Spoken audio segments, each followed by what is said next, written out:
এই ব্যাস ব্যাস হয়েছে অনেক। কই গো, খাবার নিয়ে এসেছি।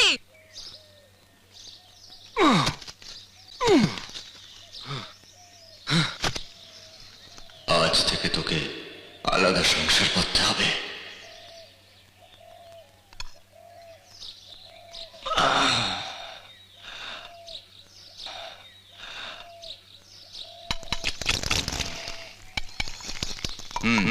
আচ্ছা, রাকেশ ওখানে দাঁড়িয়ে আছে, ওকে ডাকো, ও খাবে না? রাকেশ, আরে এদিকে আয় ভাই, একসাথে খাবো আয়।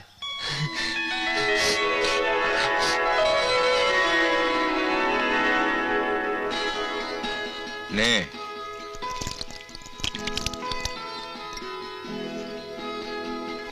সবসময় দাদা আমায় খাইয়ে দেয়, আজও আমি দাদার হাতেই খাবো। পাগল ছেলে।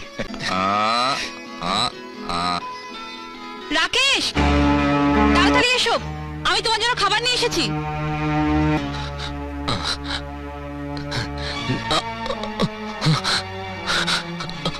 দাদা। রাকেশ, টিয়া তোর জন্য খাবার নিয়ে এসছে, যা যা খেয়ে নে। আমি তোমার হাতে খাবো।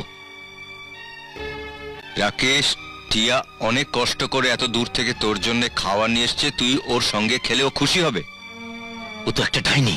রাকেশ, টিয়া তোমার স্ত্রী, এমন কথা বলো না, ও কষ্ট পাবে। যা ভাই যা। দাদা, আমি তোমার হাতেই খাবো। রাকেশ, এটা আমার আদেশ। খাবার ফেলে উঠতে নেই।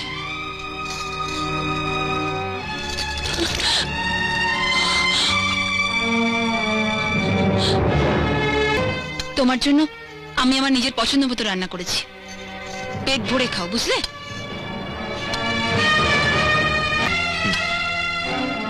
ফু, ফু।